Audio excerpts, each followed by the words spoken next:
Assalamu alaikum, dear students. I hope so you all are doing well. I'm your biology teacher and I'm here with the summary of today's Zoom online lecture. So this lecture was from chapter number 18, pharmacology. Guys, in this lecture we have discussed about pharmacology. If you look at the word pharmacology, it is actually a combination of two words. It is made up of two parts. The first part of this word, that is pharmaco, is actually derived from a Greek word pharmakon, and this pharmakon word means drug. And the word logi, you all are familiar with logi, that logi means to study, to discuss. So by looking at the word pharmacology, we can say that the pharmacology is basically the study of drugs, because pharmaco means drugs and logi means to study. Basically, pharmacology is the science of properties and effects of drugs in on biological system. It is the branch of biology in which we study about the drugs. We study about the properties of the drugs, and we also discuss the effects of drug on a living system, on a biological system. It means on living organism. Now, guys, there are two terms. One is pharmacy and the other one is pharmacology. And most of the time we get confused in the pharmacy and pharmacology because both deals with the study of drugs.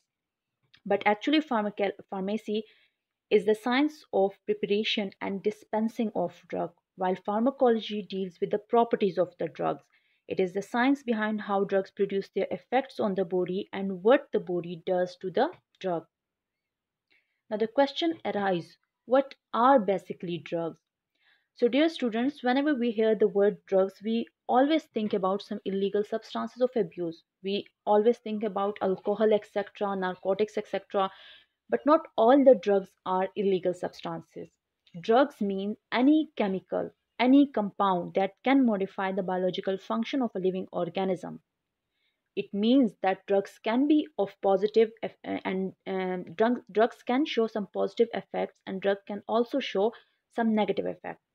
Like modification can be positive and this modification can be in the negative sense.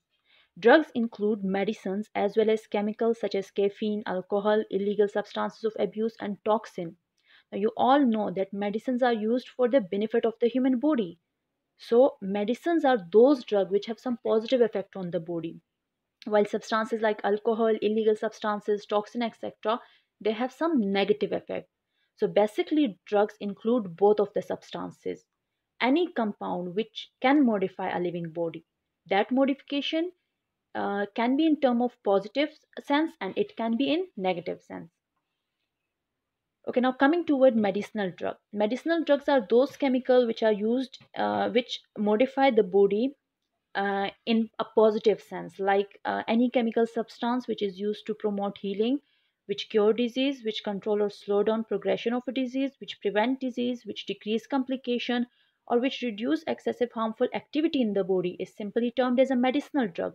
So all these are the positive effect of drugs.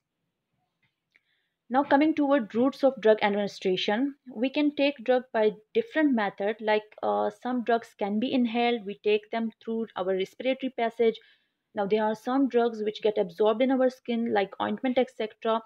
But there are generally two major routes for the intake of the drug, that is oral route and through injection. Some drugs that we take in the form of syrup or in the form of tablet, we take them through oral route.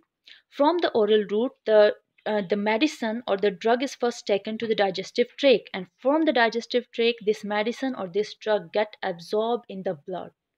The blood takes this drug to the liver, and in the liver, metabolism of the medicine or metabolism of that drug will take place.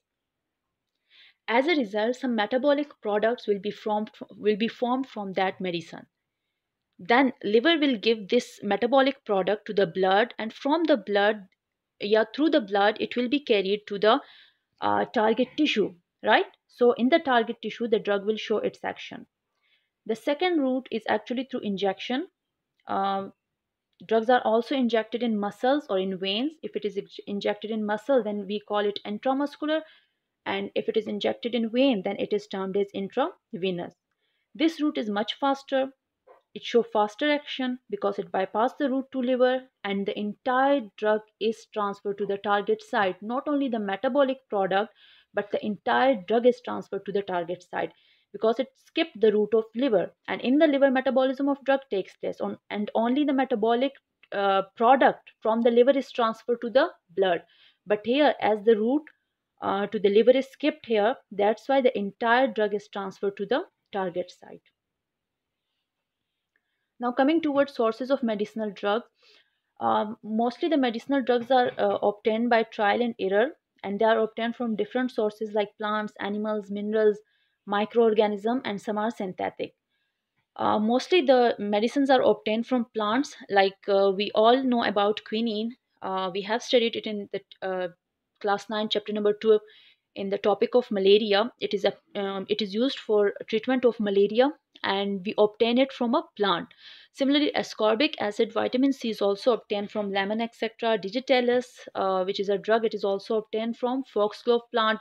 Morphine, which is a painkiller drug, it is also obtained from opium poppy plant. Similarly, different drugs are obtained from animal sources like fish liver oil, hormones, antitoxin, etc. Different drugs are obtained from minerals like tincture of iodine, from microorganisms, like a lot of antibiotics are obtained from bacteria and fungi. And there are a lot of drugs which are synthetic, which are formed in laboratories like aspirin, etc. In this category, it also includes those drugs which are obtained from GM, genetically modified organisms. Now coming toward important uses of medicinal drug. Dear students, drugs can be used as painkiller, antibiotic drugs, vaccines, sedatives. So painkiller drugs, as the name indicates, such type of drugs which can kill pain, which reduce or relieve pain, are termed as painkiller. They are also known as analgesic, and there are different types of painkillers. Some act directly at the site of the affected area to relieve inflammation, while some act in the brain to alleviate or stop the sensation of the pain. Basically, painkiller medicines or painkiller drugs stops the communication between neurons. As a result, they reduce or relieve the pain. And they are based on two drugs, that is aspirin and opiate. Coming toward the second category of the drug, which are termed as antibiotics. Antibiotics are basically those drugs which are used against bacteria.